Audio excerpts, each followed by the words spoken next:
भौतिकता से तो वो शुरू से ही प्रभावित नहीं होते थे। ऐसा लगता था जैसे वो पूर्व के ही संस्कार लेकर आए हैं। ऐसे कारण बने कि पंडित जी साहब की तबीयत खराब हो गई और वो किसी कारण से नहीं आ पाए, तो सभा में बैठे लोग उनको बिठा देते थे। तब तो वो 12 साल की उम्र के थे। उन्होंने कभी ना नहीं किया कि अरे मैं तो बहुत छोटा हूँ, मैं कैसे प्रवचन करूँगा। वो तो जैसे तैयार ही हो। वो शायद पहले से ही संकल्पित होकर आए थे कि ये मनुष्य भाव मिला है और ये सब संयोग मिल गए हैं, तो उसको कैसे सार्थक करना है। उनके क्लैरिटी बहुत थी चीज़ों को लेकर। उन्होंने बहुत छोटी उम्र में ही अपनी डायरी में लिख रखा था कि मैं 40 वर्ष की आयु तक, अगर मेरी आयु रही तो मैं 40 वर्ष की आयु तक ही केवल आजीविका कमाने का कार्य करूँगा। उसके बाद मैं सिर्फ अपने लिए समय निकालूँगा। वो मुझसे बोलते थे कि मैं सिर्फ अब कुर्ते पजामे पहनूँगा, सफ़ेद कपड़े पहनूँगा, मैं सिर्फ 60 वर्ष की आयु तक ही प्रवचन करूँगा, कहीं भी आऊँगा जाऊँगा नहीं। फिर मैं और तुम अपना जीवन बस इसी में ही अपने चिंतन मनन स्वाध्याय में व्यतीत करेंगे। क्या देखा कि शादी के लिए बिल्कुल हाँ हो गई एक बार में ही? सरलता और संस्कार। जब मेरी उनसे पहली बार बातचीत हुई तो सीधे उन्होंने मुझसे यही पूछा कि स्वाध्याय करती हो क्या। अच्छा। और फिर हमारी एंगेजमेंट के बाद में जब भी हमारी बात होती थी तो लौकिक बातें तो बहुत कम इधर उधर की, बाकी वो मुझसे यही बात करते थे कि आज तुमने क्या पढ़ा, उसमें क्या विषय आया, तुमने क्या समझा। और वो मानते थे कि जो संतुष्ट है वही संपन्न है। वैसे वो किसी एक संस्था के नहीं थे, पर जितनी भी संस्थाएं थी वो उनके थे। वो बोलते थे कि मैं अगर एक मुंह से बोल रहा हूँ तो 2 कानों से सुन रहा हूँ, तो जो कुछ मैं कर रहा हूँ मैं अब स्वयं के लिए कर रहा हूँ। तो जब कोई व्यक्ति स्वयं के लिए कुछ करता है तो उसमें किसी और से कोई अपेक्षा नहीं होती है। हाँ, जीवन जीने की कला, मतलब जिए तो कैसे जिए और मरे तो कैसे मरे, ये उनसे हमें सीखना चाहिए। पूरा जीवन ही उनका समाधिमय बीता है और मरण भी उनका समाधिमय। भाई साहब क्या वसीयत दे के गए हैं? उनकी नसीहत ही वसीयत है। अब उन्होंने तो किसी की जगह ली नहीं थी, तो कोई ऐसी जगह खाली भी नहीं हुई है। उन्होंने अपनी जगह स्वयं ने बनाई थी और उनके साथ ही वो चली गई है। सभी को सादर जय जिनेंद्र। मैं जिनेंद्र शास्त्री।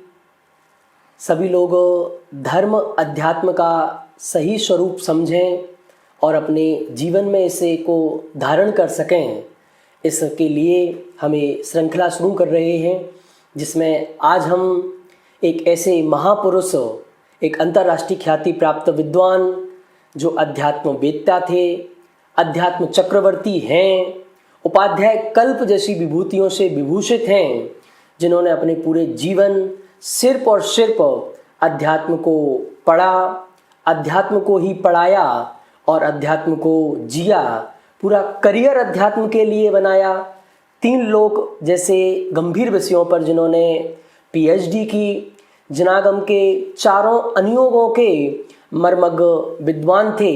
डॉक्टर संजीव कुमार जी गोधा का जीवन किस प्रकार का था, उनकी जीवन संगनी श्रीमती संस्कृति जी गोधा, जिन्होंने बारीकी से उनके जीवन को देखा है, उनके साथ जीवन जिया है। आज उनके पूरे जीवन के बारे में हम जानेंगे और उससे प्रेरणा प्राप्त करेंगे, सीखेंगे कि हमें भी आध्यात्मिक जीवन किस प्रकार जीना चाहिए। जयपुर जैसे बड़े शहर में जन्मे, जहाँ चारों ओर भौतिकता की चकाचौंध है, ऐसे में जन्मे आदरणीय भाई साहब ने अध्यात्म का मार्ग कैसे चुना? भौतिकता से तो वो शुरू से ही प्रभावित नहीं होते थे। ऐसा लगता था जैसे वो पूर्व के ही संस्कार लेकर आए हैं। उन्हें सिर्फ वो ही अट्रैक्ट करता था जहाँ पर थोड़ी बहुत भी अध्यात्म की चर्चाएं होती हो, सुनने को मिले, पढ़ने को मिले, समझने को मिले। तो वो छोटी सी उम्र से ही उनको ऐसा ही माहौल मिल भी गया और उनकी रुचि भी बनी। पाठशाला पास में चलती थी, वहाँ जाना हुआ। फिर जल्दी ही छोटी सी उम्र से उन्होंने पढ़ना पढ़ाना चालू कर दिया, प्रवचन करना शुरू कर दिया और फिर तब से पूरा जीवन उनका इसी रूप में रहा। आपको कुछ बताया उन्होंने कि किस उम्र से वो इस मार्ग में लग गए थे? जब वो 7 या 8 साल के थे तब से ही इस मार्ग में लग गए थे। जब उनकी एक उनसे बड़ी सिस्टर थी, उनकी डेथ हो गई थी, तो परिवार में माहौल में ऐसा ही हो गया था और थोड़ी बहुत चर्चाएं भी इसी तरह की होने लग गई थी। और वो पूरी चर्चाओं को और पूरे उस चीज़ को उन्होंने समझा, जाना, उनको बहुत अच्छा लगा। फिर पाठशालाएं शुरू हुई, पाठशालाओं में उन्होंने जाना शुरू किया।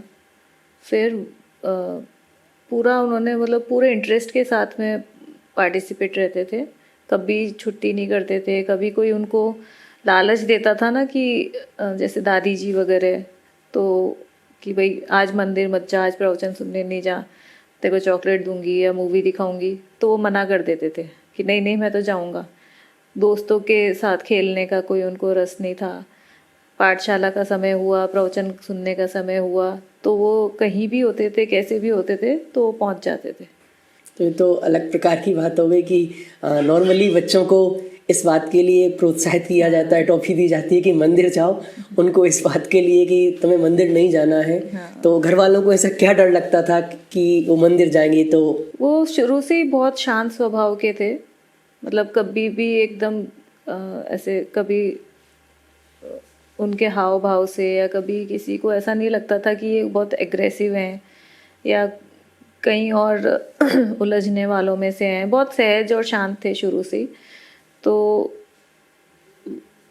ऑटोमेटिक ही उनका सारा परिणति इस तरह की थी। दिन भर का उनका जो रूटीन भी रहता था, कभी इधर उधर उलझते ही नहीं थे। अकेले थे घर में तो भी उनको कोई ऐसा साथ नहीं चाहिए था दोस्तों का, या कि मुझे तो दोस्त बनाने हैं या दोस्तों के, उनसे लोग दोस्ती करना पसंद करते थे।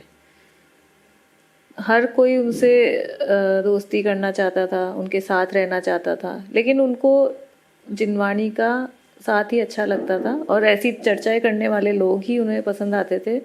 शुरू से ही वो बड़े लोगों के साथ में, बड़ी उम्र वालों के साथ में, बड़े गुण वालों के साथ में बैठना पसंद करते थे। कोई नाम आपको पता कि किन के साथ वो इस प्रकार की चर्चा करते थे, बैठते थे, पढ़ते थे, सीखते थे? जैसे पुराने लोग जो होते थे उनको पाठ पढ़ना तो नहीं आता था, लेकिन ऐसे कोई पढ़ के सुना दे तो इसका एक रस रहता था। तो जैसे आसपास की अम्मा जी वगैरह, कोई बड़ी एज की या दादी जी वगैरह कोई हो, तो उनसे बोलते थे कि हमें ये पढ़ के सुना दो, तो कभी ना नहीं करते थे, बहुत खुशी खुशी पढ़ के सुनाते थे। तो एक मतलब, और पूरा ऐसा अच्छे से, ऐसा नहीं है कि इनको पढ़ना नहीं आता तो अपन है ना बस ऐसे ही चला देते हैं इनको। वो पूरा उसको समझाते हुए और अच्छे से पढ़ते थे, पढ़ाते थे, छोटी सी उम्र से ही। तो ये चीज़ उनमें थी कि इंटरेस्ट तो पहले से ही ले रहे थे। तो क्या उन्होंने पहले से ही कोई संकल्प कर लिए थे अपने पूरे जीवन के बारे में? वो शायद पहले से ही संकल्पित होकर आए थे कि अब कैसा जीवन होना चाहिए, ये मनुष्य भाव मिला है और ये सब संयोग मिल गए हैं, तो उसको कैसे सार्थक करना है, इस भाव में अपने भाव का अभाव करने का पुरुषार्थ करना है, इसीलिए ये मनुष्य भाव मिला है। तो ये एक संकल्प तो था कि इसमें अपना कल्याण करना ही है। उसी से रिलेटेड उनको वैसे ही संयोग मिलते गए, रुचि बनती गई और दृढ़ता आती गई। तो ये सब सहज ही उनकी योग्यता के हिसाब से कोई संकल्प जैसे लिख लेते हैं कि मुझे ये करना है, मुझे ये करना है, ऐसे कोई संकल्प कुछ लिख लिए थे? वो मतलब उनके क्लैरिटी बहुत थी चीज़ों को लेकर। मतलब पहले से ही उनके दिमाग में वो सोच लेते थे कि हाँ मुझे इतने समय तक ये करना है, फिर मैं ये छोड़ दूंगा, मैं वो कर लूँगा। इस तरह से वो बहुत सिस्टमेटिक थे। उन्होंने बहुत छोटी उम्र में ही अपनी डायरी में लिख रखा था कि मैं 40 वर्ष की आयु तक, अगर मेरी आयु रही तो मैं 40 वर्ष की आयु तक ही केवल आजीविका कमाने का कार्य करूँगा, उसके बाद मैं सिर्फ अपने लिए समय निकालूँगा। और भी कई चीज़ें जैसे लेकिन ऐसा नहीं था कि वो कोई भी बात अकेले सोच लेते हो। हर चीज़ की चर्चा मेरे से करते थे ताकि हम लोगों में आपस में तालमेल बना रहे और मेरी रुचि भी उनको पता थी कि इसको भी कुछ ऐसा ज़्यादा कुछ नहीं है, और चर्चा करके ही वो कोई डिसीजन लेते थे, ऐसे कभी मन से कुछ भी नहीं करते थे। हाँ, लेकिन उनके मन में भावनाएं बहुत रहती थी। जैसे वो मुझसे बोलते थे कि मैं सिर्फ अब कुर्ते पजामे ही पहनूंगा, सफ़ेद कपड़े पहनूंगा। तो ऐसा ही हो गया था लास्ट में 3-4 साल उन्होंने सिर्फ कुर्ता पजामे में ही ज़्यादातर 80-90% तो वो उसी में रहते थे। कुछ परसेंट था तो उन्होंने सोच रखा था, और मैंने भी कह रखा था कि है ना, आर्जव की शादी तक अभी कुछ और कलर भी आप पहन सकते हैं। तो फिर उन्होंने निश्चय कर लिया था कि आर्जव की शादी के बाद मैं सिर्फ सफ़ेद कुर्ते पजामे में ही रहूँगा। और एक बात और बोलते थे कि मैं सिर्फ 60 वर्ष की आयु तक ही प्रवचन करूँगा, कहीं भी आऊँगा जाऊँगा नहीं। फिर मैं और तुम अपना जीवन बस इसी में ही अपने चिंतन मनन स्वाध्याय में व्यतीत करेंगे, किसी तरह के दूसरे विकल्प नहीं रखेंगे। प्रवचन भी मैं नहीं करूँगा 60 साल की उम्र के बाद, अगर मेरी आयु हुई तो। वो भावनाएं इस तरह की उनकी थी, और वो मतलब वो फाइनली था, वो लिख लेते थे कि ऐसा ही होगा कि मैं 60 साल की उम्र के बाद में कुछ नहीं, सिर्फ अपने लिए अपना कार्य करूँगा। मतलब बिल्कुल प्रारंभ से ही उन्होंने सोच लिया था कि ये पूरा जीवन भव का भाव करने के लिए है, मनुष्य भाव सफल करने के लिए है। वो हमें भी यही प्रेरणा देते रहते थे, कुछ भी नहीं करना है, सिर्फ जो करने आए हैं ना, करने योग्य कार्य करना है। और कुछ नहीं हो पा रहा है तो कम से कम भावना तो भाव, अनुमोदना करो अच्छे कार्यों की। तो ये प्रेरणा तो उनके माध्यम से पूरे परिवार को, पूरे समाज को हर समय मिलती रहती थी। आपकी जब उनसे पहली बातचीत हुई तो पहली बातचीत आपकी क्या रही, किस प्रकार की बातचीत हुई? जब मेरी उनसे पहली बार बातचीत हुई तो सीधे उन्होंने मुझसे यही पूछा कि स्वाध्याय करती हो क्या? अच्छा। तो मैंने कहा कि नहीं करती। तो उन्होंने यही कहा कि स्वाध्याय करना चाहिए, आज से शुरू करो। मोक्ष मार्ग प्रकाशक ग्रंथ का स्वाध्याय शुरू करो, फिर अपन चर्चा करेंगे। तो उनके कहने से मैंने शुरू किया, और फिर हमारी एंगेजमेंट के बाद में जब भी हमारी बात होती थी तो लौकिक बातें तो बहुत कम इधर उधर की, बाकी वो मुझसे यही बात करते थे कि आज तुमने क्या पढ़ा, उसमें क्या विषय आया, तुमने क्या समझा, और फिर उसको वो समझाने लगते थे। तो शादी से पहले ही हमने मोक्ष मार्ग प्रकाशक का स्वाध्याय फ़ोन पर ही किया। उन्होंने और आपने एक दूसरे में क्या देखा कि शादी के लिए बिल्कुल हाँ हो गई एक बार में ही? सरलता और संस्कार, मुझे भी उनमें हमने तो उनमें वही देखा था, और उन्होंने भी शायद यही सब देख के पसंद किया। आपकी कोई और ख्वाहिश ऐसी नहीं कि बहुत बड़ा घर, बहुत पैसा, कुछ ऐसा? नहीं, वो मुझे शुरू से ही अपने उदय पर और उस पर भरोसा था, और मुझे शुरू से ही इन सब चीज़ों की कोई वो नहीं थी, एक्सपेक्टेशंस नहीं थी या कुछ शौक़ नहीं थे। तो और ये था मन में कि जहाँ मम्मी पापा कहेंगे वहाँ मैं शादी कर लूँगी, क्योंकि उनसे बेटर मेरे लिए कोई नहीं सोच सकता। और सब क्रमबद्ध का श्रद्धांत थोड़ा बहुत हमारा भी स्वाध्याय बचपन से ही, मतलब हमारे घर का माहौल भी शुरू से ऐसा ही रहा है। मम्मी शुरू से हमारे यहाँ पे प्रवचन वगैरह करती थी और समझाती रहती थी, और क्रमबद्ध पर्याय और ये सब विषय पहले से हम लोग जानते थे। तो ये चीज़ हमारे को भी समझ में आती थी कि हाँ, सब क्रमबद्ध है, अपने सोचने और चाहने से क्या होने वाला है। भाई सब में अनेकों खूबियाँ थी, अनेकों विशेषताएं थी। आपकी और आपके पूरे परिवार को क्या एक विशेषता उनमें जो लगी कि आप लोग बिल्कुल उनके हो गए?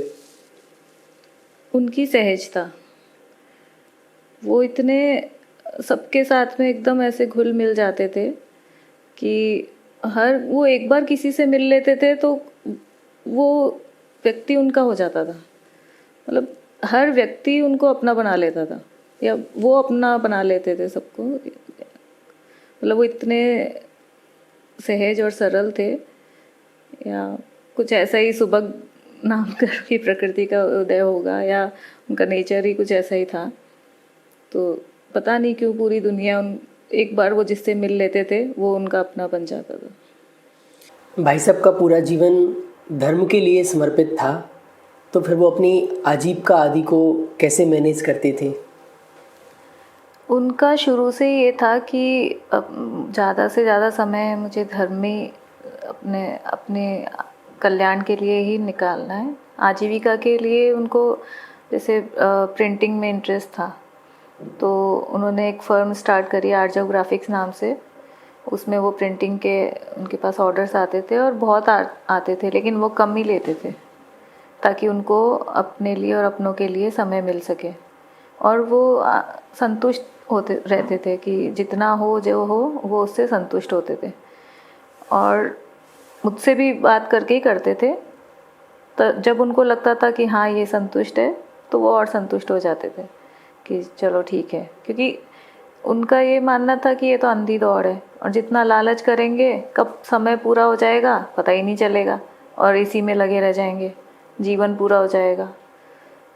आज इतनी कम उम्र में वो इतना काम कर पाए, वो यही कारण था कि वो हर तरह से और दूसरी चीज़ों से संतुष्ट थे, और वो मानते थे कि जो संतुष्ट है वही संपन्न है। तो वो ऐसी लाइफस्टाइल जीते थे जैसे एकदम जैसे कोई बहुत कोई किसी तरह की उनको कमी नहीं थी, किसी तरह से कोई बहुत अच्छे तरीके से वो अपनी लाइफ जीते थे और हमें भी उस तरह से ही रखते थे। मतलब उनको ये रहता था कि आर्जव को या मुझे जो चाहिए जैसा चाहिए सब तरह से अनुकूल परिस्थिति बनी रहे, उस तरह से उनकी कोशिश रहती थी और वो अच्छे से अच्छा सब मैनेज करते थे। बाकी ऐसे ज़्यादा मुझे भी कोई शौक़ नहीं थे और ये चीज़ वो जानते थे, लेकिन तो भी वो अपनी तरफ से हमें टाइम देना हो या हमारे लिए कुछ भी करना हो या मम्मी पापा के लिए परिवार के लिए सब करने को हमेशा तैयार रहते थे। तो आजीविका और धार्मिक में बहुत बैलेंस बना? हाँ, बहुत बैलेंस करके हर चीज़ करते थे। और जो धार्मिक चीज़ माहौल था या जो था वो हमें भी अच्छा लगता था, तो इसलिए हमने कभी उनको ये नहीं बोला कि आप किसी चीज़ में उलझो। मैं तो उनको रोकती ही थी। अच्छा, क्या क्या ज़रूरत है, क्यों करना है, तो वो इसलिए सब सहजता से सब हो रहा था। लोग बहुत सारे धर्म के फील्ड में आते हैं और धर्म को ही अपनी आजीविका का साधन बना लेते हैं, तो भाई साहब का कैसे रहता था कि हमें धर्म से करना सब कुछ है पर पैसे आदि का? शुरू में जब मेरी शादी हुई तो वो टोडरमल स्मारक में जॉब करते थे। उस टाइम वो जनपद प्रदर्शक वितरक विज्ञान के सह संपादक थे। फिर उन्होंने वहाँ पे अध्यापन भी शुरू किया, अध्यापन भी कराते थे वो, नए चक्र क्रमबद्ध पर्याय सब पढ़ाते थे। तो उनको जब मेरी शादी हुई उस टाइम उनको 6,000 रुपये स्मारक से मिलते थे, लेकिन वो उनको अच्छा नहीं लगता था। अच्छा। वो वहाँ से लेते तो थे, लेकिन उनके अंदर में बहुत वो रहता था कि बस अब मुझे जैसे तैसे यहाँ से बंद करना है और कुछ दूसरा सोर्स होते ही मैं यहाँ से बिल्कुल बंद कर दूँगा। और वो मेरे से रोज़ इस बारे में चर्चा करते थे। फिर उनका प्रिंटिंग में का काम शुरू हुआ। जिस दिन से शुरू हुआ उसी दिन से उन्होंने वहाँ से सैलरी लेना बंद कर दिया और उससे ज़्यादा टाइम वो स्मारक में देना शुरू कर दिया और उससे ज़्यादा काम उन्होंने वहाँ किया। तो जितने साल उन्होंने लिया ना, वो सब उन्होंने अपनी भावना के अनुसार पूरा जीवन अपना वहाँ दिया। और कहीं दूसरे कुछ भी करते थे समाज के लिए, तो समाज से कुछ नहीं, कभी भी समाज से कभी उन्होंने कोई लिफाफा या कभी किसी तरह की कोई चीज़ नहीं ली, ना वो किसी तरह की कोई अपेक्षा रखते थे। उल्टा वो तो जहाँ जाते थे वहाँ उनको रहता था कि पाठशाला में, मंदिर में या जहाँ ज़रूरत हो वहाँ अपनी तरफ से वो दान ही देकर आते थे। शुरू से आर्जव को भी यही प्रेरणा दी है कि बेटा अपने हाथ से जितना दान दे सकते हैं देना चाहिए। तो आर्जव में भी यही सब है, वो जहाँ जाता है अपनी तरफ से दान देकर आता है।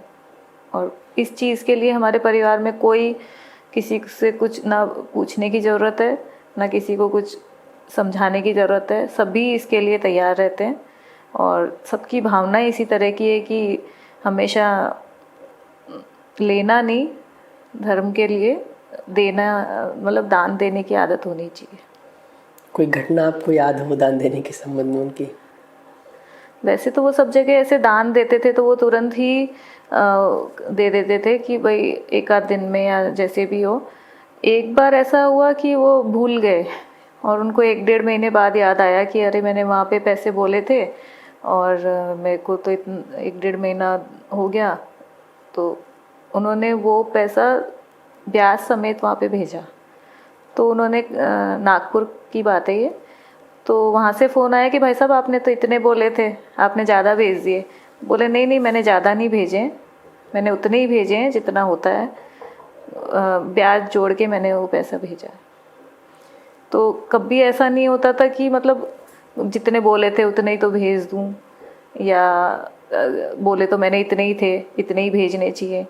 उनको ये था कि नहीं, मैं भूल गया, मेरी गलती है, दान की राशि को मैं ऐसे नहीं करना चाहिए। ब्याज समेत उन्होंने पूरा भेजा वहाँ पे। अपने शास्त्रों में भी कुछ प्राण पुरुषों के इस प्रकार के एग्जाम्पल्स आते हैं कि राजा ने कहा कि हम आपकी सैलरी बढ़ा देंगे, तो उन्होंने सैलरी बढ़ाने को तो मना कर दिया, अपना टाइम कम करा लिया। कि तो भाई साहब ने कब तक चलाए और कब तक ये आजीविका वगैरह प्रिंटिंग वगैरह के भी काम प्रॉपर तरीके से देखे, फिर उनसे निवृत्ति का वो ये इस प्रथमा नियोग की और ये अपनी पुरानी कथाओं से बहुत प्रभावित होते थे और उनको अपना आदर्श बनाते थे। और ऐसी भावनाएं शुरू से इनकी रही है। मतलब ये बहुत छोटी उम्र के थे तब से इन्होंने अपनी डायरी में लिख रखा था कि मैं 40 साल की उम्र तक ही आजीविका का कार्य करूँगा, उसके बाद मैं अपना जीवन पूरा अपने लिए और अपनों के लिए ही समर्पित करूँगा। तो ऐसा ही हुआ, उनको संयोग भी इस तरह के मिलते गए और वो 38 की उम्र से ही उन्होंने सब छोड़ दिया। और ऐसे ही और भी 2-3 घटनाएं जैसे वो सोच लेते थे। अब आते हैं उनके धर्म प्रचार पर। तो धर्म के प्रचार की शुरुआत उनकी कैसी हुई, कहाँ से हुई, कब से हुई? वैसे तो जब वो छोटे थे और प्रवचन सुनने जाते थे, बहुत रुचिपूर्वक सबसे आगे बैठ के प्रवचन सुनते थे। बड़े मंदिर में संतोष जी झांझरी के प्रवचन होते थे। उनका जन्म वहीं पास में, बड़े मंदिर के पास ही उनका जन्म हुआ था। उनका घर वहीं था, तो शुरू से ही उस मंदिर में जाना आना रहा और वो बहुत प्रभावित होते थे जब भी वहाँ जाते थे। वहाँ कक्षाएं और पाठशालाओं और प्रवचन सुनते थे तो बहुत प्रभावित रहते थे उस चीज़ से और रुचिपूर्वक सुनते थे। तो ऐसे कारण बने कि पंडित जी साहब की तबीयत खराब हो गई और वो किसी कारण से नहीं आ पाए।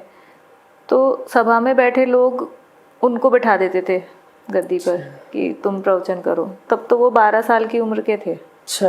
हाँ, तो इतनी छोटी उम्र से ही, और उन्होंने कभी ना नहीं किया कि अरे मैं तो बहुत छोटा हूँ, मैं कैसे प्रवचन करूँगा। वो तो जैसे तैयार ही हो और तुरंत उठ के बैठ गए और प्रवचन करना शुरू कर दिया। कोई पढ़ाई नहीं, ऐसी कोई ट्रेनिंग नहीं, और 12 साल की उम्र से ही जितना उनको, उनका शैवक्षम बहुत अच्छा था, चीज़ें याद रखने की उनको मतलब बहुत अच्छी उनकी शैवक्षम रहा है। कौन सी चीज़ कहाँ है, कहाँ क्या रेफरेंस है, कौन से ग्रंथ के पेज किस पेज पर क्या है, तो और अच्छा स्वाध्याय था, याद करते थे, गाथाएं याद करते थे। अपना समय उन्होंने इन्हीं चीज़ों में लगाया, खेलने कूदने में या इधर उधर की फालतू की चीज़ों में नहीं लगाया। ज़्यादा से ज़्यादा अपना समय याद करने में, पढ़ने पढ़ाने में।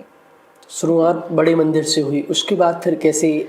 उसके बाद जब उनको स्मारक में जॉब मिली, स्मारक में जब वो जॉब करने लगे तो वहाँ से जैसे 10 लक्षण में हर साल लोग बाहर भेजते हैं विद्वानों को, तो उनकी रुचि देख के उन्हें भी भेजना शुरू किया। तो वो जहाँ जहाँ जाते थे वहाँ के लोग उनसे बहुत प्रभावित हो जाते थे।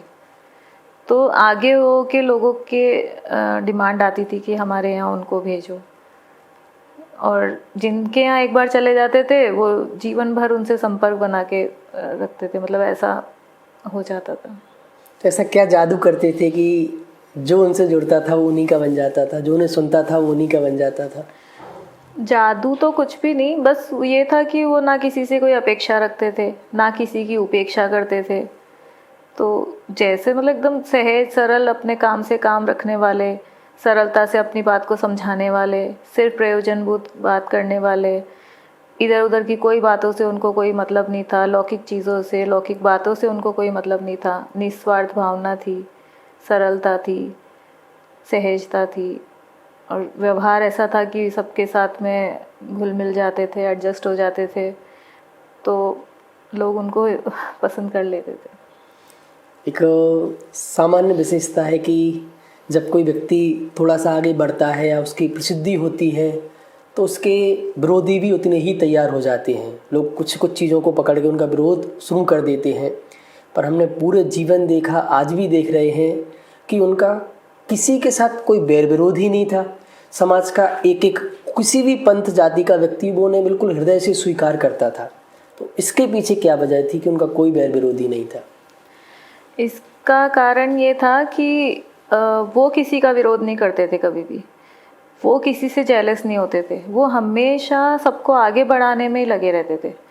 उनको ये था कि कोई छोटा व्यक्ति भी अगर गुणी है, कोई बच्चा भी जिसमें गुण हो, तो वो उसको बढ़ाने में, उसको उजागर करने में लगे रहते थे, और पूरी समाज के सामने, पूरी सभा के सामने उसकी अनुमोदना करते थे, उसकी तारीफ़ करते थे। उनको लगता था कि हर व्यक्ति ये चीज़ समझे, सुने, आगे बढ़े, इसी मार्ग पर आगे बढ़े। वो किसी को पीछे करने में या किसी को नीचा दिखाने में या मतलब किसी को छोटा करके खुद आगे बढ़ने वालों में से नहीं थे। वो हमेशा सबके हित की और सबका अच्छा ही सोचते थे, सबका भला ही सोचते थे, तो इसलिए उनका कोई विरोध ही नहीं था। मुझे ही ध्यान है, में जब मैं सेकेंड ईयर फाइनल में पढ़ता था तो सैकड़ों कार्यक्रम में मुझे अपने साथ ले गए और बहुत आगे आगे रख के सब चीज़ों में उन्होंने कार्य किया। मुझे एक बार घटना याद है, वो एक महाराज जी के पास जब गए थे तो मुझे साथ में लेके गए थे। तो वो क्या महाराज जी वगैरह को भी पढ़ाने कैसे जाती थी, क्या उनका संबंध था? उनके 2-3 बार ऐसे चांस पड़े कि महाराज, जैसे एक बार जयपुर में चैत्य सागर जी महाराज आए थे, तो उनको समय सार पढ़ना था। अच्छा। तो उसके लिए उन्होंने उनको बिठाया और उन्होंने कहा कि मैं नीचे बैठूंगा और आप ऊपर बैठेंगे, क्योंकि आप अभी मेरे गुरु हैं। तो इन्होंने कहा कि नहीं, हम समान आसन पे बैठेंगे, क्योंकि वो सबकी गरिमा बना के रखते थे। ऐसा नहीं है कि वो खुद को ऊंचा या दूसरे को नीचा समझते हो, या जैसा जिसका जो यथा योग्य सम्मान वो कर सकते थे वो करते थे। और कोई महाराजों के पास कोई घटना हो जिसे जो कभी उन्होंने आपके साथ साझा की हो? हाँ, मतलब एक बार एक महाराज जी ने उनको प्रवचन के लिए बुलाया और साथ में एक शर्त भी रखी कि आपको आत्मा की बात नहीं करनी है, बाकी सब बातें करनी है। तो इन्होंने सहज स्वीकार कर लिया कि हाँ ठीक है, और इन्होंने पूरे 7 दिन वहाँ पे प्रवचन करने गए तो सिर्फ आत्मा की बात करी, और उन लोगों ने उनका बहुत सम्मान किया, बहुत उनका आदर किया, और बहुत लोगों ने सीखा, अपने जीवन में उतारा। तो सिर्फ उन्होंने शब्द आत्मा नहीं लिया, बाकी पूरा जो स्वरूप था उस अपनी भाषा में पूरा वहाँ समझा दिया। अब बात सच्ची थी तो लोगों को अच्छी लगी, वो तो अपनी बात समझाने ही लोगों को गए थे, सही बात समझाने, और लोगों को समझ में आया तो अच्छा लगा। आत्मा से ऐसी क्या प्रीति थी जो सिर्फ आत्मा को ही पढ़ते पढ़ाते थे भाई साहब? आत्मा ही थे ना, तो अगर उसी से प्रीति नहीं हो, अपने आप को आत्मा ही मानते थे, तो उसी से प्रीति थी और उसी को ही पढ़ते पढ़ाते थे, और तो कुछ पढ़ने लायक सुनने लायक है नहीं। उन्होंने अपने जीवन का बहुत सारा समय संस्थाओं के लिए, समाज के लिए समर्पित किया। तो उनकी क्या समाज से कोई अपेक्षा थी, संस्थाओं से कोई अपेक्षा रहती थी? नहीं, उनकी किसी से कोई ऐसी अपेक्षा नहीं रहती थी। उनकी बस एक यही भावना रहती थी कि सभी इस मार्ग पर चलें, सबको ये चीज़ समझ में आए और सब अपना कल्याण करें, सबका जीवन शांतिमय सुखमय हो, बस ये उनकी भावना रहती थी। बाकी और किसी तरह की अपेक्षा न समाज से न किसी और से उनको थी नहीं। और वहाँ कोई फेर फार भी नहीं कि आप ऐसा करोगे? नहीं, कभी किसी के काम में कोई इंटरफेयर नहीं करते थे, किसी तरह का कोई इंटरफेरेंस उनके माध्यम से नहीं होता था। ऐसे अपने काम से काम रखते थे। फिर भी कभी कोई उनसे मार्गदर्शन लेने की बात करता था कि आपका इसमें क्या मानना है, तो उचित बात जो होती थी, जो होने योग्य है, जो होनी चाहिए, उसके लिए वो हमेशा प्रेरणा देते रहते थे और लोग उसको करने के लिए तैयार भी रहते थे। वैसे वो किसी एक संस्था के नहीं थे, पर जितनी भी संस्थाएं थी वो उनके थे, तो ऐसा कैसे? क्योंकि वो जो बात कर रहे हैं वो किसी एक व्यक्ति के लिए नहीं है, ये तो सभी के लिए है कि आज कोई भी संस्था है या कुछ भी चल रहा है तो वहाँ पे बात तो वही बताई जा रही है, तो एक के कैसे होके रह सकते हैं? कार्य तो अपना वही है ना। तो एक जगह से जब जहाँ पर हर व्यक्ति सुनने को तैयार है, जहाँ पर हर जगह यही कार्य हो रहा है, तो सब जगह से ही उनका वो रहता था और लोग उनको जोड़ने में खुद ही लगे रहते थे। हर संस्था वाले, हर लोग उनके साथ में जुड़ना चाहते थे, हर तरह से कोशिश करते थे कि ये कैसे भी हमारे साथ जुड़े रहें या हमारे संपर्क में रहें, तो इसलिए वो ऐसा किसी को ना नहीं करते थे। भाई साहब के द्वारा धर्म का प्रचार सिर्फ भारत देश में ही नहीं, विदेशों में भी बहुत ज़ोर शोर से हुआ। 40 से अधिक उन्होंने विदेश यात्राएं की धर्म का प्रचार प्रसार करने के लिए। तो वहाँ उनके प्रवचनों की इतनी डिमांड, इसका क्या कारण? उनकी शैली थी, उनका व्यवहार था। वो कठिन से कठिन विषय को बहुत सरलता से समझा देते थे और लाइफ रिलेटेड रेफरेंसेस से, प्रैक्टिकल लाइफ से रिलेट करके जिस तरह से वो समझाते थे, तो हर वर्ग के लोगों को समझ में आता था, चाहे वो युवा हो या बच्चे हों या वृद्ध हों या कोई जिसने पहली बार भी सुना हो तो उनके भी समझ में आता था। तो इसलिए लोग उन्हें बहुत पसंद करते थे। उनका व्यवहार लोगों को बहुत अच्छा लगता था, उनके साथ में रहना, उनके साथ में, क्योंकि वो सबके साथ में घुल मिल जाते थे, बहुत अच्छे से सबके साथ में एडजस्ट होते थे। उनका बातें, उनकी लाइफ से भी लोग बहुत कुछ सीखते थे। वो कहीं भी हो, कैसे भी हो, अपने सिद्धांतों से समझौता कभी नहीं करते थे। जैसे विदेशों में भी वो जाते थे तो कांच के बर्तनों में खाना नहीं खाते थे। वहाँ पे सबके घरों में क्रॉकरी होती है, तो फर्स्ट टाइम जब ये गए तो इन्होंने मना कर दिया कि मैं तो इनमें नहीं खाऊंगा। तो उस टाइम तो उन लोगों ने जैसे तैसे मैनेज किया, लेकिन जब नेक्स्ट टाइम गए तो सबके घरों में चांदी के और स्टील के बर्तन हो गए। तो वो लोग भी बोलते हैं कि आपकी वजह से हमें सीखने को मिल रहा है, समझने को मिल रहा है। वो लोग भी अपनी लाइफस्टाइल को चेंज करने के लिए तैयार थे और उससे बहुत खुश भी थे। ये तो एक उदाहरण था, ऐसे बहुत सारे उदाहरण हैं। उनको ये रहता था कि मेरे माध्यम से प्रभावना हो नहीं हो, लेकिन अप्रभावना नहीं होनी चाहिए। ये एक उनको बहुत रहता था कि कहीं भी हूँ दुनिया में, जिन धर्म, जिन वाणी, जिन वचन और जिन गुरुओं की मेरे माध्यम से कोई अवहेलना नहीं हो, विराधना नहीं हो, अप्रभावना नहीं हो, इसका वो विशेष ध्यान रखते थे। वहाँ वो किस प्रकार के विषय लेती थी, क्या पढ़ाती थी लोगों को? उन्होंने वहाँ पे सब तरह के विषय लिए। उन्होंने वहाँ नय चक्र भी पढ़ाया, क्रमबद्ध पर्याय भी पढ़ाई, समय सार भी पढ़ाया, योग सार भी पढ़ाया, और जो छोटे छोटे सिद्धांत और छोटे मोटे विषय, सब तरह का उन्होंने वहाँ पे पढ़ाया। और सब तरह की रुचि वाले लोग वहाँ पर थे जो उनको सुनते थे, क्योंकि वो हर विषय को बहुत सरल करके समझा देते थे कि वो हर किसी को समझ में आए। उनको ये रहता था कि एक भी व्यक्ति ऐसा नहीं बैठा हो सभा में जिसके ऊपर से ये निकल जाए। तो विषय तो उन्होंने सब तरह के वहाँ पे लिए और बहुत अच्छे से समझाया, लोगों को समझ में आया। समाज जब उनसे इतना प्रभावित था, उनके लिए सब कुछ करने तैयार था, तो उनके दिमाग में ऐसा क्या रहता था कि भाई समाज के पैसे का बिल्कुल भी दुरुपयोग ना हो? इसे वो किस हद तक निभाते थे? उनको ये रहता था कि जो लोग सुनना चाहते हैं, रुचिवंत हैं, उस तक बात पहुँचे। और लेकिन उनका ये भी पूरा फोकस रहता था, पूरा ध्यान रहता था कि कहीं भी समाज का पैसा व्यर्थ ना जाए। ऐसा ही एक बार सबके आग्रह पे बहुत लोगों ने उनको मैसेज किए, फ़ोन किए कि आपके प्रवचन पारस चैनल पर शुरू होने चाहिए। तो उन्होंने बहुत सोचा उसके बारे में कि इतना खर्चा आएगा, उसका कुछ फ़ायदा होगा क्या, चैनल पे तो प्रवचन है ही, तो कितने लोग अगर उस पे सुन पाएंगे या नहीं सुन पाएंगे। तो उनको बहुत विकल्प थे ऐसे कि ज़बरदस्ती का पैसा नहीं लगना चाहिए, अगर फ़ायदा हो तो ठीक है, नहीं तो कोई ऐसी ज़रूरत नहीं है। नहीं तो कोई और हो, उसको सुनने में यूँ लगेगा कि लगता ही है कि भाई हाँ मेरे प्रवचन आने चाहिए, लोग चाह रहे हैं तो क्या हो गया, हर चैनल पे आने चाहिए। लेकिन उनको ऐसा नहीं था, उनको ये था कि पैसा बर्बाद नहीं होना चाहिए, सही जगह उपयोग होना चाहिए। अगर लोगों तक पहुंच रहा है प्रवचन, लोग सुन रहे हैं, समझ रहे हैं, तो ठीक है।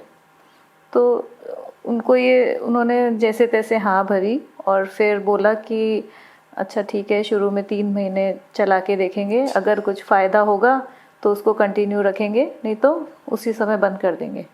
लेकिन उनको बार बार यूँ लगता था, तो वो 1 महीने बाद, 2 महीने बाद ऐसे भैया, राहुल भैया जो उनके अभिन्न मित्र हैं, और उनके साथ में वो हर तरह की बात करते थे, हर तरह की, दोनों में यही चर्चाएं होती रहती थी, किस तरह से प्रभावना की जाए, किस तरह से जन जन तक ये बात पहुँचे और समझे लोग।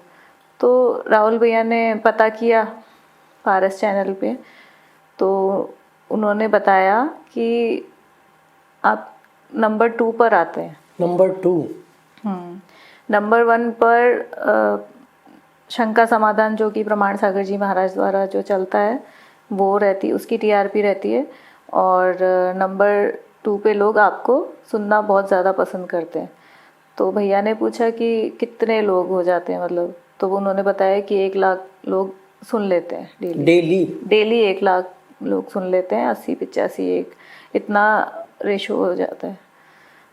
तो भैया को भी बहुत आश्चर्य हुआ, और वो पारस चैनल वाले भी उनके प्रवचनों को चलाने के लिए पहले से ही उत्साहित थे, क्योंकि उनकी मम्मी उन संजीव जी को सुनती थी। अच्छा। और उनसे बहुत प्रभावित थी, तो वो वैसे भी चाहते थे कि इनके प्रवचन चलते रहें।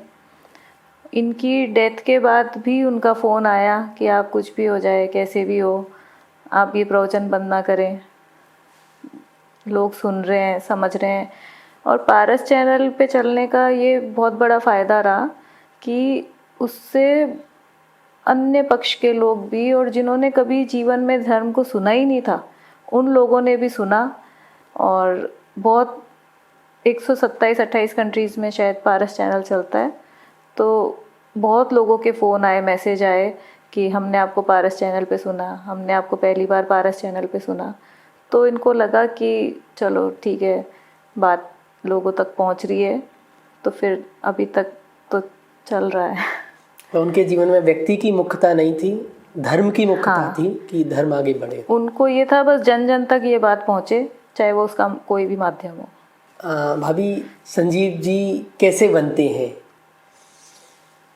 संजीव जी कैसे बनते हैं?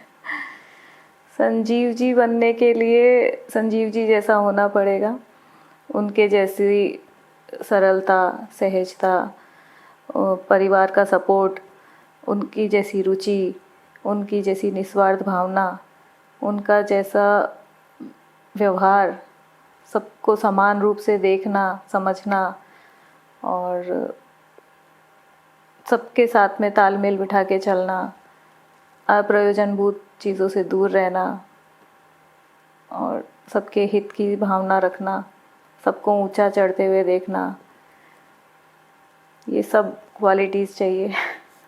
और वो उनमें सहज थी कि कहीं से आई? नहीं, वो उनमें सहज थी। उनके जीवन वैसे तो पूरे परिवार में बहुत सब सरल लोग हैं, सब शांत हैं, लेकिन वो ऐसे थे जिन्होंने अपने परिवार को धर्म में लगाया, अपने बड़ों को, अपने माता पिता को, और पूरे परिवार, चाहे वो कहीं के कोई भी रिश्तेदार हो या कुछ भी हो, वो जिससे मिलते थे उसको यही स्वाध्याय की प्रेरणा देते थे। कहीं कोई रिश्तेदार मिल जाता था समय से कर में, मागी तुंगी में, तो वो याद करती थी कि मैं प्रवचन सुनता हूँ, मैं प्रवचन सुनता हूँ। हाँ, उनकी पहुँच इतनी, मतलब उनको सुनने वाले लोग इतने हो गए थे कि हर व्यक्ति उनको जानता था। तो जैसे कभी कोई और जैसे मेरा भाई सम्मेद शिखर की यात्रा कर रहा था, और उसने वहाँ से वीडियो कॉल किया हमको कि देखो जिया जी हम स्टॉक पर हैं अभी। थोड़ा नेटवर्क आया तो उसने वीडियो कॉल किया, तो पीछे से कुछ साधर्मी लोग आ रहे थे, तो उन्होंने देखा कि अरे ये तो वीडियो कॉल पे संजीव जी से बात कर रहे हैं। तो वो रुक के उनसे पूछने लग गए कि आप इनको कैसे जानते हैं, ये तो संजीव जी गोदा है। तो मेरे भाई ने कहा कि ये मेरे जिया जी हैं और इनको बता रहा था कि मैं यहाँ हूँ अभी। तो वो लोग इतने वो हो गए, पूरे टाइम उन्होंने मेरे भाई को छोड़ा नहीं कि आप संजीव जी के रिश्तेदार हैं, आप बहुत महान हैं, आप धन्य हैं जो आपके रिश्तेदार ऐसे हैं, आप उस परिवार के सदस्य हैं जहाँ पे संजीव जी रहते हैं। तो बहुत उनके प्रति बहुत लोगों के अंदर भावनाएं थी। भाई साहब के ऊपर किसकी छाप थी? भाई साहब पर किसी की छाप नहीं थी। वो सेल्फ मेड थे, उनके कोई बैक सपोर्ट नहीं था उनके लिए। उन्होंने जो कुछ किया अपने दम पर किया और अपनी अच्छी भावनाओं के बल पे किया। ऐसे छाप किसी की भी नहीं थी कि ये इस पक्ष के हैं या इस पंथ के हैं। वो अब सच्ची बात करते थे, जो सही बात है वो करते थे। तो अब वो पंथ और पक्ष तो उससे कोई उनका वो नहीं था संबंध। वो बहुत मतलब 15-20 साल पहले की 10-15 साल पहले की बात है। मतलब वो उनसे जब कोई लोग मिलते थे या विद्वान भी जब मिलते थे तो उनसे बहुत प्रभावित रहते थे, क्योंकि उनका ज्ञान देखकर, उनका शैवक्षम और उनकी रुचि देख के सभी लोग उनसे चर्चाएं करते थे, सभी बहुत प्रभावित रहते थे। तो ऐसे ही एक बार राजेंद्र जी पंडित जी साहब जो जबलपुर वाले हैं, उन्होंने मम्मी पापा से कहा कि पता नहीं मुझे इनको देख के ऐसा विकल्प आता है, बार बार ऐसा भाव आता है कि ये पूर्व में कोई भावलिंगी संत होंगे। ये तो उस समय की बात बता रही हूँ जब इतना ज़्यादा उनका वो नहीं था, तो भी लोगों को उनसे मिलके सहज ही ऐसा लगता था कि ये बहुत भव्य जीव हैं, बहुत पूर्व में अच्छे संस्कारों के साथ में रहे हैं और उन्हीं संस्कारों को आगे बढ़ाने के लिए यहीं आए हैं। भाभी आदरणीय भाई साहब स्वयं शास्त्री नहीं थे, पर उन्होंने जीवन भर शास्त्रियों को कठिन से कठिन विषय जो बहुत गूढ़ गंभीर होते हैं उन्हें पढ़ाया। इसके पीछे क्या वजह थी? इसके पीछे उनकी अध्ययन निष्ठता, उनकी प्रामाणिकता और रेफरेंस को लेके जो उनका जो याद रहते थे उनको रेफरेंसेस, वो एक बहुत बड़ा कारण था कि और उन्होंने खुद ने पूरे जीवन भर जो अध्ययन किया और उसको जीवन में उतारा भी और लोगों को पढ़ा के। प्रामाणिकता किस प्रकार की थी?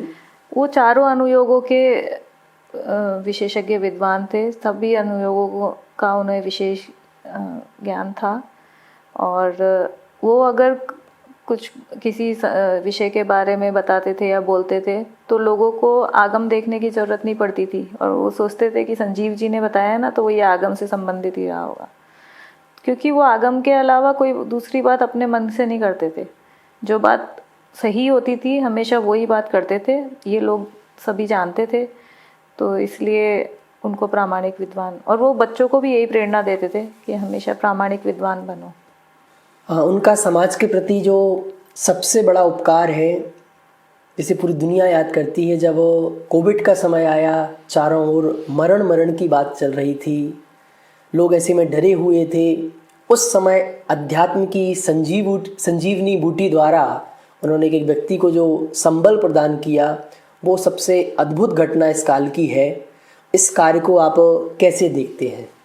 वास्तव में वो कार्य तो संजीवनी बूटी जैसा ही था। जब लोगों के अंदर भय था, मरने का भय था, अपनों को खोने का भय था, एक चारों तरफ का माहौल बहुत अलग वो हो गया था, तब भी उन्होंने ऑनलाइन अपने प्रवचन शुरू किए। वैसे तो उन्होंने पहले से ही शुरू कर दिए थे, जब लॉकडाउन नहीं हुआ था उसके पहले ही उन्होंने अनाउंस कर दिया था कि मैं लाइव प्रवचन शुरू करने वाला हूँ।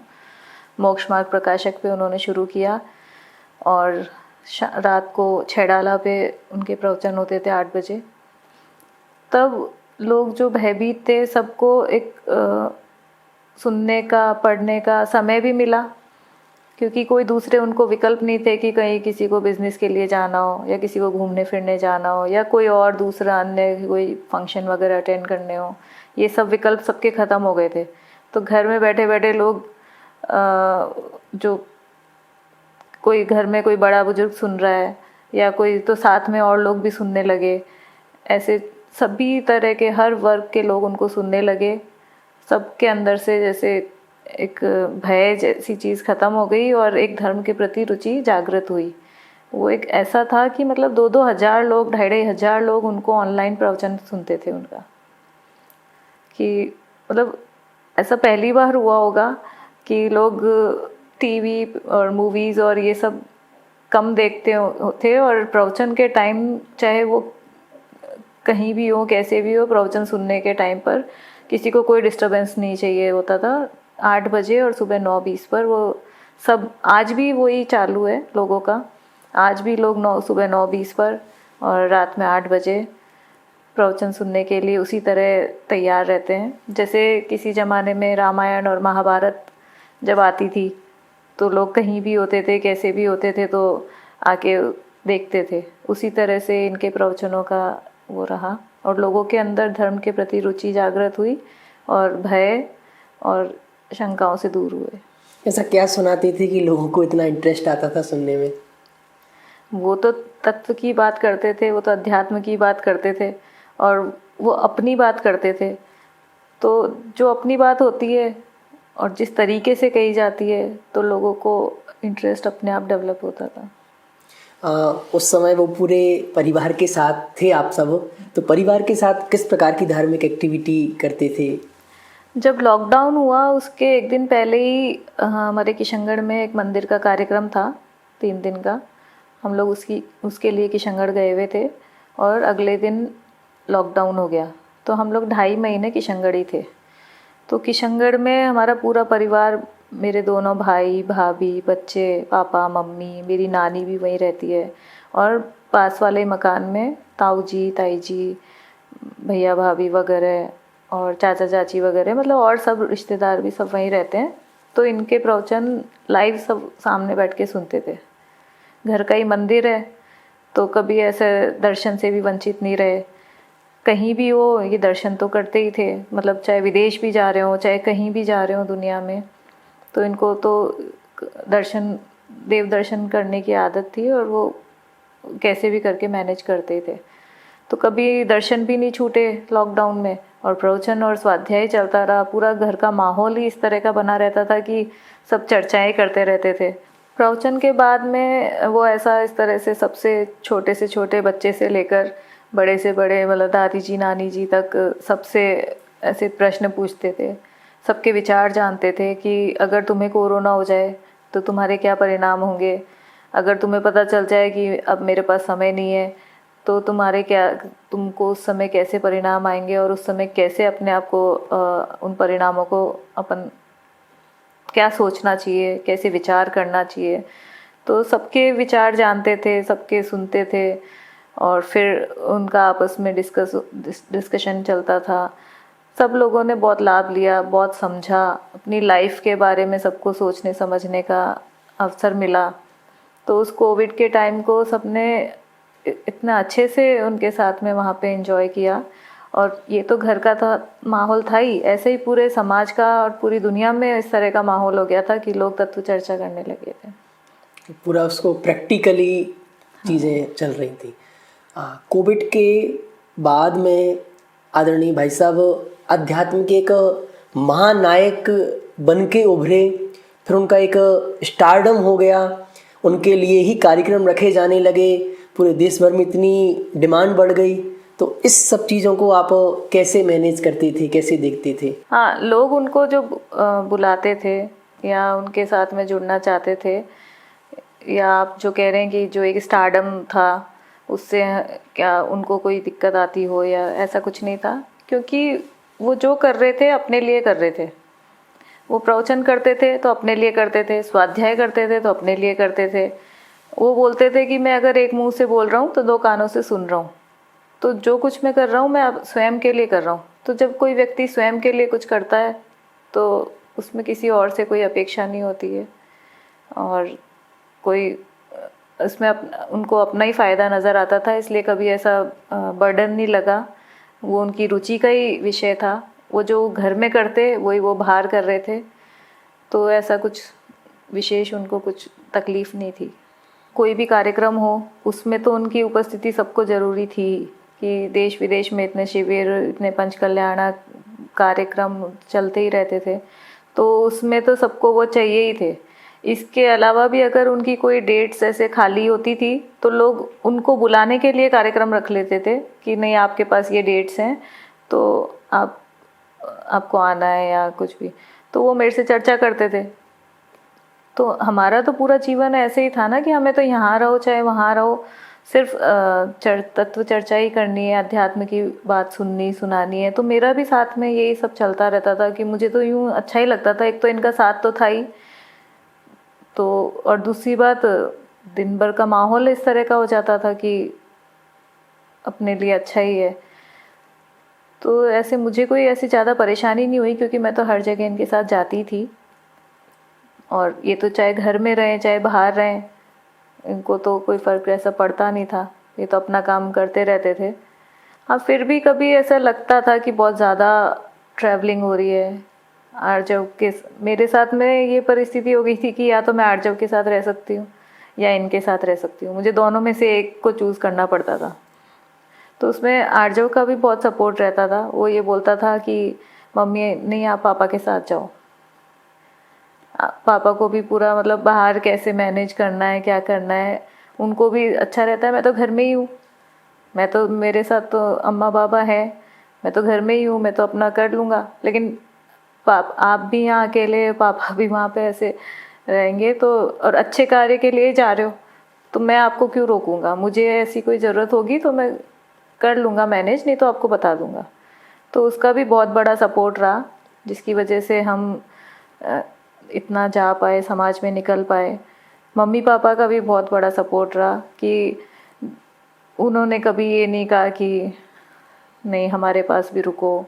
उनको भी ये रहता था कि इतने अच्छे कार्य के लिए जा रहे हैं, इनका जीवन कितना धन्य है कि केवल इनका जीवन इन्हीं कार्यों के लिए, नहीं तो लोग घूमना फिरना इधर उधर फालतू की चीज़ों में ही अपना समय बर्बाद कर देते हैं। इनका तो जीवन सुनने सुनाने पढ़ने पढ़ाने में ही निकल रहा है। 4 बात लोगों को समझ में आ रही है, 4 लोग सुन रहे हैं समझ रहे हैं, तो उससे उनको भी अच्छा लगता था।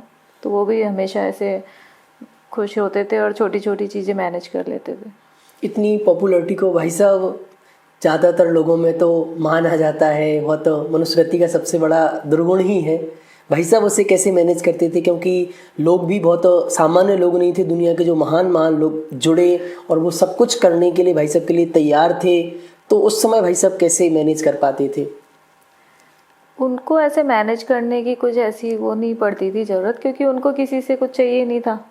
वो किसी का फेवर लेना पसंद नहीं करते थे।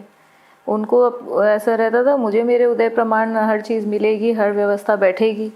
तो कभी कोई ऐसी लोगों को तो बहुत रहता था कि हम इनका उपकार कैसे भी करके चुकाएं, और साथ में ये भी बोलते थे कि चुका तो नहीं सकते हैं लेकिन कुछ करें हम इनके लिए, कुछ ना कुछ करें। लेकिन वो कभी किसी से कुछ भी करवाते नहीं थे, कोई एक्सपेक्ट नहीं करते थे। फिर भी लोगों ने उनका बहुत सम्मान किया। जैसे तैसे लोगों को जो लगता था कि हम कुछ करें, कैसे करें, लोग अपनी तरफ से कोशिश करते थे, लेकिन इन्हें कोई किसी तरह की किसी से कोई अपेक्षा नहीं थी। भाई साहब के जीवन का एक महत्वपूर्ण कार्य है ढाईदीप की रचना, जो विश्व की अद्वितीय रचना है, उसको उन्होंने पूरा मूर्त रूप दिया। उस पूरे घटना में, उस पूरे कार्य में आप उनके साथ रहे, तो उसके पीछे का संघर्ष, उसके पूरे की रचना को आप कैसे देखते हैं? ये जब भी कोई कार्य हाथ में लेते थे तो पूरी निष्ठा से, पूरे डेडिकेशन से अपना पूरा 100% उसमें देते थे कि कहीं उसमें किसी तरह की कोई चूक ना रह जाए, कहीं कुछ गलती ना हो जाए और ऐसी चीज़ बने, क्योंकि उससे जैन धर्म की, जिन धर्म की प्रभावना होगी तो आगम के आधार से हो, और बिल्कुल कभी कोई उस पर रिसर्च भी करने आए तो उसको एक एक चीज़ वैसी मिले जैसी आगम में बताई गई है। जिनवाणी में जो बात आई है वैसा का वैसा उनका करने का भाव था, और आज वो रचना बिल्कुल वैसी की वैसी तैयार हुई है। उसके लिए उन्होंने 14 साल उस रचना मतलब उस कार्य के लिए अपने दिए, क्योंकि बीच बीच में कई प्रॉब्लम्स भी आती रही, ट्रस्ट को लेके, कभी किसी को लेके, बीच बीच में ऐसा कई चीज़ें चलती रही, लेकिन वो शुरू से जुड़े रहे और अंतिम समय तक उन्होंने पूरा उसमें अपना 100% दिया। और वो मतलब पूरा जो जिसके मतलब जिसको वो जो रचना वो बना रहा था, जो आर्किटेक्ट, उसको जो वो निर्देश देते थे कि ये ऐसा होना चाहिए, ये पर्वत ऐसा है, ये इस रंग का है, ये इसकी इतनी नाप है, ये नदी ऐसी है, ये रचना ऐसी है, तो वो भी आश्चर्य करता था कि ये बिल्कुल इधर से उधर कुछ नहीं होने देते, जो जैसा है इतना। कई बार जैसे वो सैंपल्स बना बना के इनको भेजते थे, तो वो बोलते थे कि भाई साहब ये इससे ज़्यादा और नहीं हो पाएगा, लेकिन वो नहीं रुकते थे कि नहीं नहीं कोशिश करो, ये ऐसा ही चाहिए, ये बिल्कुल इसी रंग का आना चाहिए, इसका शेप ऐसा ही होना चाहिए। तो वो होता था, इनकी मेहनत और इनके एफर्ट देख के वो भी हर तरह से कोशिश करता था, और वो आज भी इनको याद करके भावुक हो जाते हैं कि इस तरह का व्यक्तित्व मैंने मेरे पूरी लाइफ में नहीं देखा, जो इतने डेडिकेटेड हो, जो इतने किसी चीज़ को लेके समर्पित हो, और बिना कुछ किसी अपेक्षा के। उनको कुछ उससे कुछ वो नहीं मिलने वाला था, बस उनकी ये भावना थी कि हर चीज़ ऐसी आनी चाहिए सीखने के लिए, समझने के लिए, जिससे कोई दूसरा भ्रमित ना हो, उसको कोई गलत तरीके से ना ले। ढाईदीप में ही जब भाई साहब ये सब चीज़ें करा रहे थे, तो कौन कितना धार्मिक है अनुकूलता में कम पता चलता है। जब व्यक्ति के जीवन में कोई प्रतिकूल प्रसंग आता है, तब हमें पता चलता है कि कौन सच्चा मोक्ष मार्गी है, मोक्ष मार्ग के लिए ही अपना जीवन जी रहा है, धर्म के लिए ही जीवन जी रहा है। जब भाई साहब को ढाईदीप में पता चला कि कोई शरीर में कोई प्रॉब्लम हुई है, तो उन्हें पता चलते ही उनकी क्या प्रतिक्रिया? उन्होंने क्रमबद्ध पर्याय को सिर्फ पढ़ाया नहीं था, उन्होंने क्रमबद्ध को जिया है।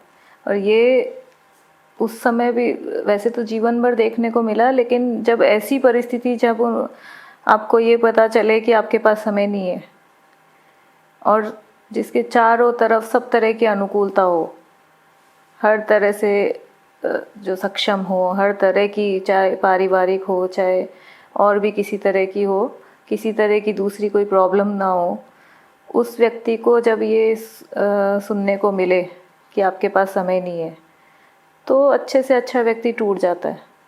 लेकिन उन्हें कुछ फ़र्क ही नहीं पड़ा, उन्होंने उस चीज़ को ऐसे एक्सेप्ट किया जैसे कुछ हुआ ही नहीं हो। जो होना है वो होना है, और जो अब जिस समय होना है उस समय होना है, उसमें अपन थोड़ी कुछ फेरफार करने वाले हैं या कुछ भी। ये सब उनको कुछ ऐसा नहीं, वो एकदम जितनी तेज़ी से स्प्रेड हुए थे उतनी तेज़ी से वो सिमट गए। और जैसे उनकी पूरी जीवन भर यही तैयारी सिमटने के लिए चल रही हो ना, उसी तरह से तब पता चला कि हाँ, वास्तव में जीवन समाधिमय होता है, तब मरण समाधिमय होता है। और बहुत सहज रहे, मतलब इतना सहज कि उनको किसी चीज़ से कोई मतलब नहीं, उनको अपनी बीमारी तक से कोई वो नहीं था कि क्या चल रहा है, क्या नहीं चल रहा है, किसको दिखाना है, किसको नहीं दिखाना है। जो हम लोग कर रहे थे उसमें सहज थे।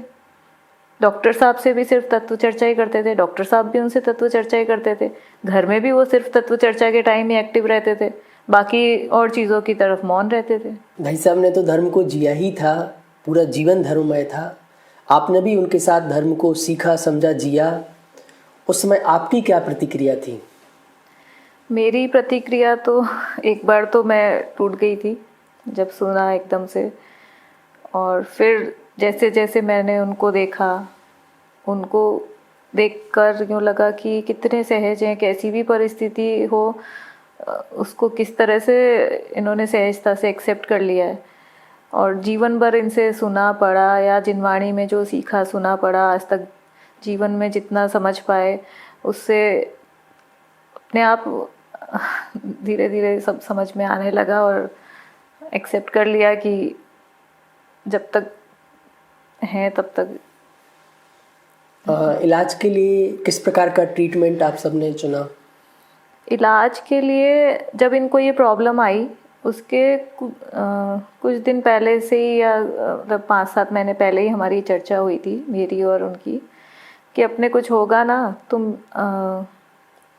आयुर्वेद ट्रीटमेंट या कुछ ऐसा अहिंसक ट्रीटमेंट ही अपन यूज़ करेंगे, कुछ ऐसा ट्रीटमेंट नहीं लेंगे जिससे साइड इफ़ेक्ट्स हों और प्रॉब्लम्स भी बढ़े और जिसमें हिंसा होती हो।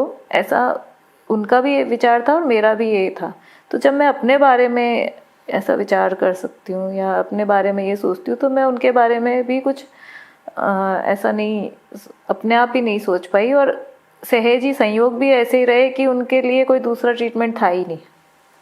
हर तरह से कोशिश सब तरफ से की, सारे दुनिया के सारे डॉक्टर्स के साथ में हर तरह की सलाह करके सब चीज़ करके समझ में यही आया कि इनके लिए तो यही ट्रीटमेंट है और उनकी वास्तव में उनकी योग्यता के हिसाब से उनको बेस्ट से बेस्ट सब चीज़ हुई और मैं भी जो कर पाई वो उन्हीं की योग्यता की वजह से था। मतलब मेरा कुछ उसमें कर्तृत्व नहीं था, मेरा कर्तव्य था। उस समय भाई साहब का किस प्रकार का चिंतन रहता था? वो धर्म को कैसे जी रहे थे? वो बिल्कुल लौकिक चीज़ों से और फालतू की चीज़ों से बिल्कुल दूर हो गए थे। उन्होंने जिस दिन सुना उसी दिन से ना फ़ोन को हाथ लगाया, ना आईपैड वगैरह, ना कुछ कभी किसी चीज़ की तरफ या कोई और जिम्मेदारियों से हर तरह से वो उसी टाइम मुक्त हो गए थे।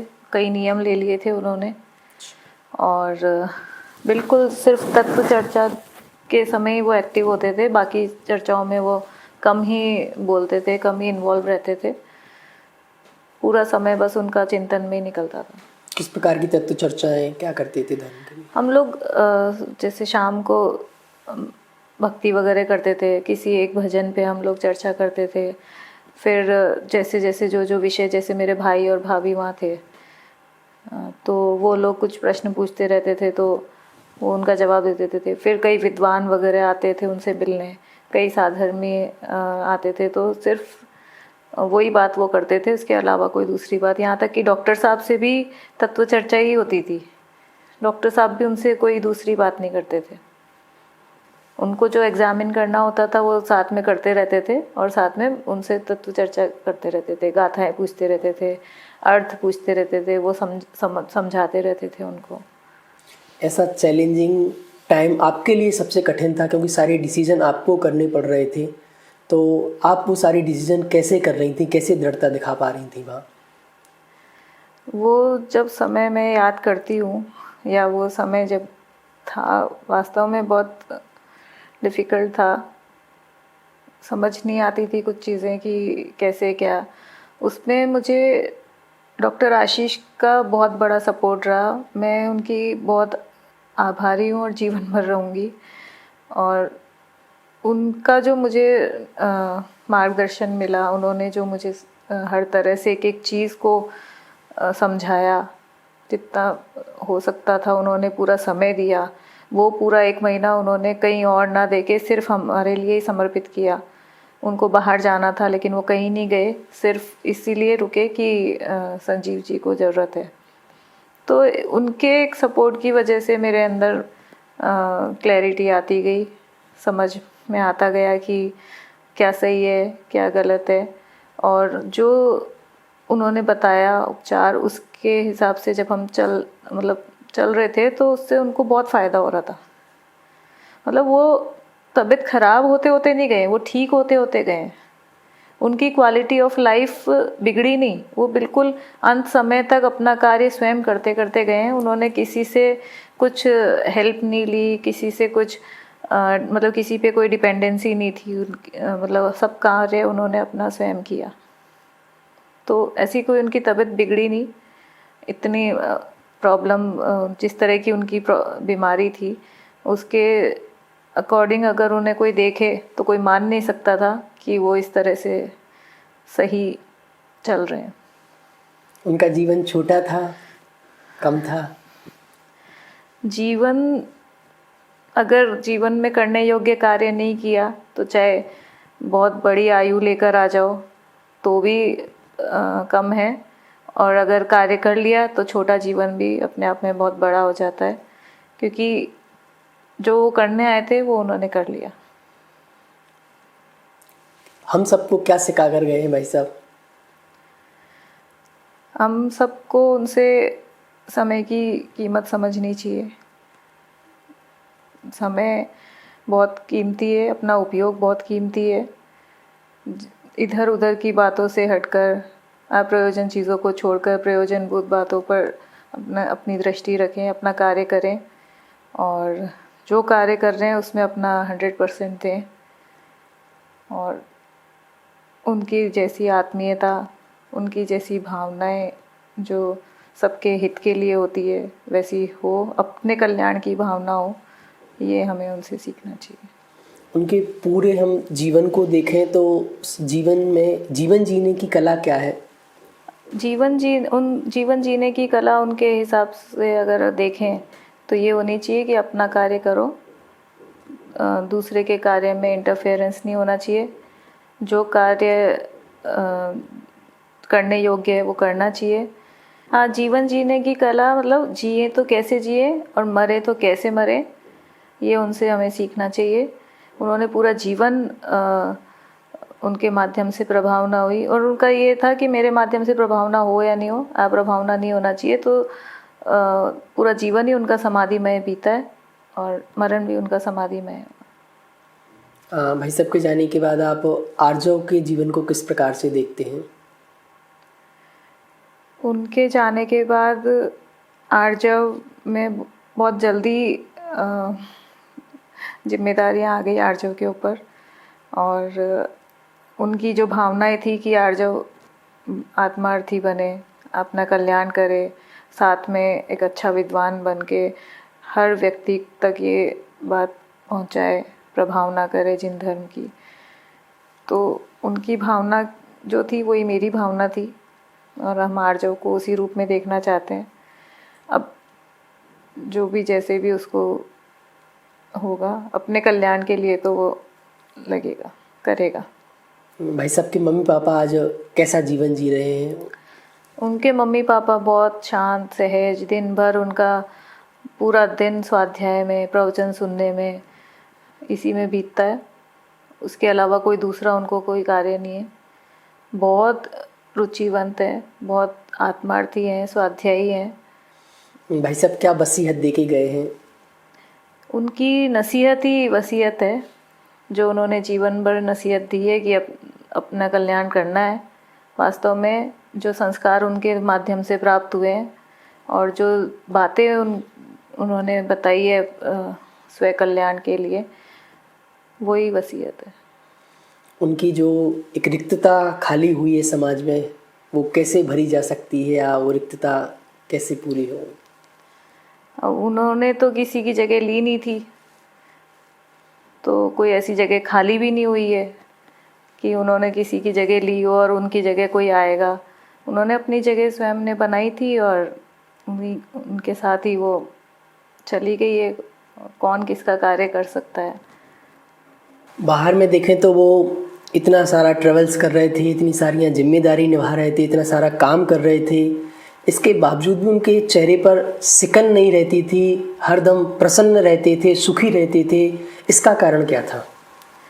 इसका कारण ये था कि वो सब ओर से संतुष्ट थे और वो अपनी रुचि का ही कार्य करते थे, तो ऐसी कोई परेशानी नहीं आती थी। वो मतलब रुचि पूर्वक ही करते थे हर कार्य। तो जहाँ रुचि होती है वहाँ थकान नहीं होती है।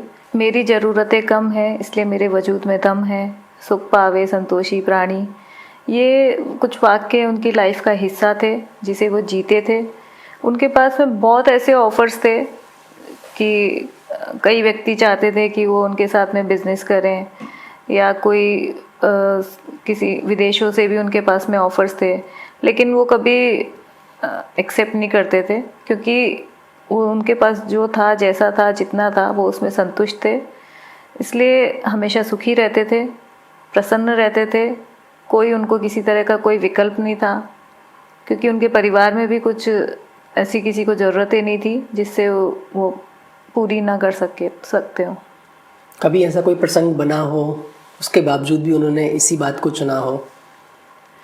ऐसे तो बहुत प्रसंग बने हैं और बहुत उनके पास में एक से एक बढ़कर चीज़ें आई है, लेकिन कभी उन्होंने उधर उपयोग नहीं लगाया, अपना समय अपने में लगाया और यही उनका सबसे बड़ा इन्वेस्टमेंट था।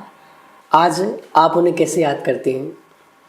मैं उनकी बताई हुई बातें, उनके जो सिखाए हुए सिद्धांत हैं, जो तत्व चर्चा जो हमारे बीच में होती थी, तो हर कदम पर हर क्षण वही बातें याद आ जाती है कि आज इस परिस्थिति में वो होते और मैं उनसे कुछ पूछती तो वो उसका क्या जवाब देते, तो वो मुझे पता होता है। तो इसलिए मैं हर स्थिति में सहज रहती हूँ, क्योंकि मुझे यूँ लगता है वो कहीं गए ही नहीं हैं, वो मेरे साथ ही हैं। क्योंकि उनके विचार, उनकी वाणी हर तरह से आज भी मेरे कानों में गूंजती है। उनके प्रवचनों में भी वही बातें आती थी। आज मैं ही नहीं और सब लोग भी उन्हीं बातों को सुनकर बहुत लोग अपना जीवन उसी तरह से जीते और उनको याद करते हैं।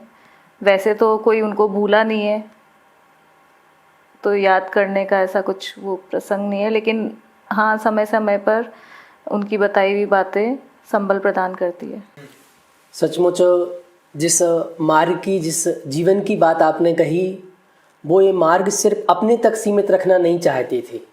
मुझे याद है जब मैं फाइनल ईयर कर रहा था तो जब भी भाई साहब मिलते थे तो आगे के जीवन के लिए मार्गदर्शन करते थे, प्रेरणा देते थे कि किस प्रकार का जीवन जीना है, और जिन विद्यार्थियों के लिए कोई व्यवस्था ना हो तो पूरी की पूरी व्यवस्था बनाते थे कि तुम इसी मार्ग में लगे रहो, इसी मार्ग में लगे रहो, इस मार्ग से हट ना जाओ। इसके लिए वो बिल्कुल सब कुछ करने के लिए तैयार थे। आप भी देखते थे कि वो कैसे शास्त्रीय विद्वानों को आगे बढ़ाते थे। जितने भी बच्चे जो शास्त्री कर रहे हैं या जो इस मार्ग पर लगे हुए हैं, उनके प्रति उनके अंदर ऐसी भावना रहती थी कि ये कभी उस मार्ग को छोड़े ना, किसी परिस्थितिवश उनको ये चीज़ छोड़नी ना पड़ जाए। तो उनसे जितना हो सकता था वो उसको पूरा करने के लिए उनकी हेल्प करते थे, बहुत कोऑपरेट करते थे हर तरह से।